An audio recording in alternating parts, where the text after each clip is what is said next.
जरा बाबा केदार धाम की ये तस्वीरें देखिए, ये भक्तों का सैलाब देखिए। डम डम डमरू बजाए, मैं दास उसी का हूँ, मेरा मालिक है शिवा। पूरे केदार बाबा में भक्तों को देखिए, हर किसी के चेहरे पर मुस्कान है, सुकून है। ये सभी बाबा केदार के भक्त हैं, बाबा के दर्शन पाकर अभिभूत हैं और मोदी धामी की सरकार के द्वारा की गई सभी व्यवस्थाओं से संतुष्ट हैं। तभी तो कह रहे हैं ये लोग, धन्यवाद मोदी जी और धन्यवाद धामी जी और धन्यवाद बद्री केदार समिति का। व्यवस्था को किस तरह से देखते हैं मोदी धामी की सरकार में? व्यवस्था ऐसी है कि आपको 1% कोई इशू नहीं आ रहा है चलने में। आपको बाय रोड आना है, पैदल कोई 1% का इशू नहीं आ रहा है। आपको रास्ते में सारी चीज़ें मिलेंगी, खाने से लेके स्टे करने तक का सब चीज़ आपको मिलेगी।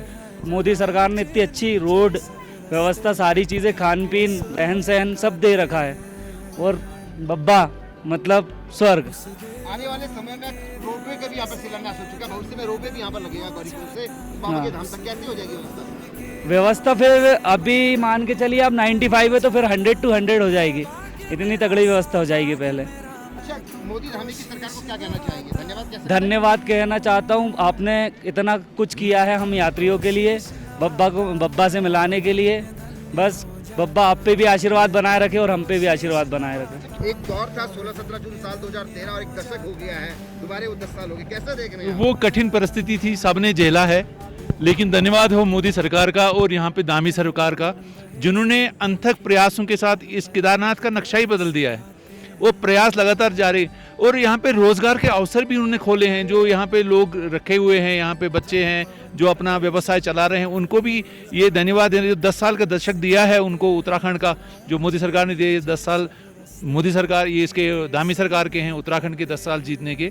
उस विषय में तो मैं ये कहूँगा कि शुरुआत है। अगर मोदी जी फिर आते हैं और आएंगे तो ज़रूर आएंगे, और ये जुगलबंदी रहेगी धामी जी की और मोदी जी की, to pull this state ahead of any other state of India.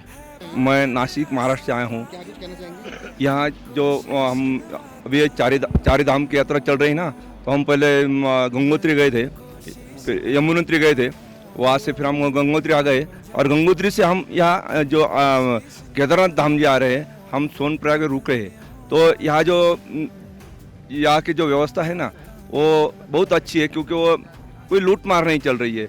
ठीक है, थोड़ा बहुत इधर उधर होता ही रहता है, लेकिन जो लूटमार होती है, जो हम 4-5 साल पहले वो अमरनाथ गए थे ना, वो वहाँ के जो घोड़े वाले, वो सामान्य आदमी जो आता है वो भगवान के दर्शन के लिए आता है, लेकिन वो उनके बहुत परेशान करते। लेकिन यहाँ हम एक साथ आए, किसको परेशानी नहीं हो गई, सब किसी दिक्कत नहीं है, सब एकदम आराम से आ रहे हैं।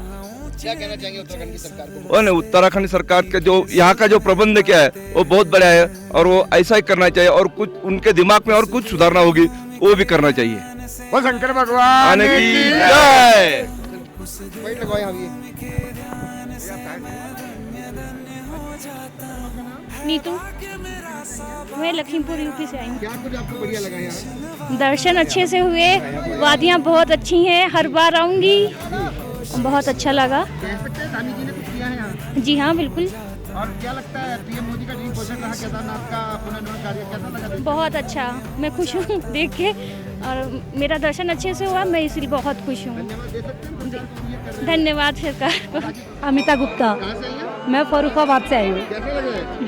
बहुत अच्छा, बहुत मतलब कभी सोचा नहीं था कि मैं कभी केदारनाथ जाऊँगी। फाइनली मैं जब आई ना, तो कहते हैं ना कि महादेव वहाँ स्वर्ग में रहते हैं, सच में ये स्वर्ग है। महादेव से मिलके ना जो खुशी हुई है, शब्दों में बयान नहीं कर सकती। विकास हुआ है 10 सालों में, देखा आपने कहाँ? हाँ जी, मुझे बहुत इम्प्रूवमेंट दिख रहा है। और लोग ऐसा कहते हैं कि बड़ा महंगाई है, मुझे ऐसा कुछ भी नहीं लगा। हर चीज़ अवेलेबल है, सारी सुविधाएं हैं, और बस मैं तो यही कहना चाहूँगी, बाबा बार बार मुझे बुलाए केदारनाथ। सरकारों ने जो काम किया है मोदी जी धामी जी ने, कह सकते हैं? हाँ जी, एक नंबर काम है, बहुत अच्छा काम है मोदी जी की। तो मैं वैसे ही बहुत बड़ी फ़ैन हूँ, तो उन्होंने बहुत अच्छा काम करा और आगे भी उम्मीद है अच्छा ही करेंगे वो जो भी करेंगे। आपको बता दें, अब तक बाबा केदार धाम में 10,30,000 से अधिक श्रद्धालुओं ने दर्शन कर लिए, और जो भी यहाँ पर पहुँच रहा है वो पीएम मोदी की फिर से पीएम बनने की कामना बाबा केदार से कर रहा है। साथ ही बाबा केदार की दिव्यता और भव्यता को देख मंत्रमुग्ध हैं। तुम्हारे लगता है कि मोदी जी पीएम बनेंगे? हाँ जी, बिल्कुल बनेंगे। हम सब सपोर्ट में हैं उनके।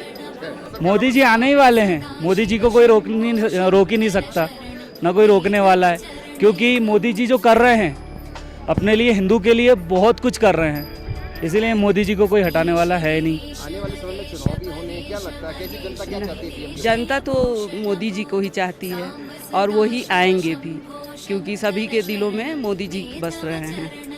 अब आप कुछ समझे। दरअसल में व्यवस्थित और श्रद्धालुओं के उमड़े सैलाब को देख वो लोग परेशान हैं जो कहते थे कि मंदिर समिति को हमारे अलावा कोई और नहीं चला सकता, और हम भी देखेंगे कैसे ये यात्रा व्यवस्थित होकर चलती है। और जब कुछ ना बन पाए, हो ना पाए, तो कह डाला कि बाबा केदार के गर्भ में लगा सोना पीतल में बदल गया। उसके बाद श्री बद्री केदार मंदिर समिति के सदस्यों ने खुलासा करते हुए कहा कि केदारनाथ मंदिर गर्भगृह में लगे स्वर्ण को पीतल बताना सनातन संस्कृति पर हमला है। उन्होंने एक संयुक्त बयान में इसे टूल किट गैंग का दुष्प्रचार अभियान बताया। उन्होंने कहा कि कुछ लोग षड्यंत्र के तहत प्रचारित कर रहे हैं कि केदारनाथ गर्भगृह में 230 किलोग्राम सोना लगाया गया। ये तथ्य बिल्कुल भ्रामक है। उन्होंने बताया कि सोना लगने से पहले गर्भगृह में चांदी की प्लेट लगी हुई थी, जिनका वजन करीब 230 किलोग्राम था। गर्भगृह को स्वर्ण मंडित करने में करीब 23 किलोग्राम सोना और लगभग 1000 किलोग्राम तांबे का उपयोग किया गया।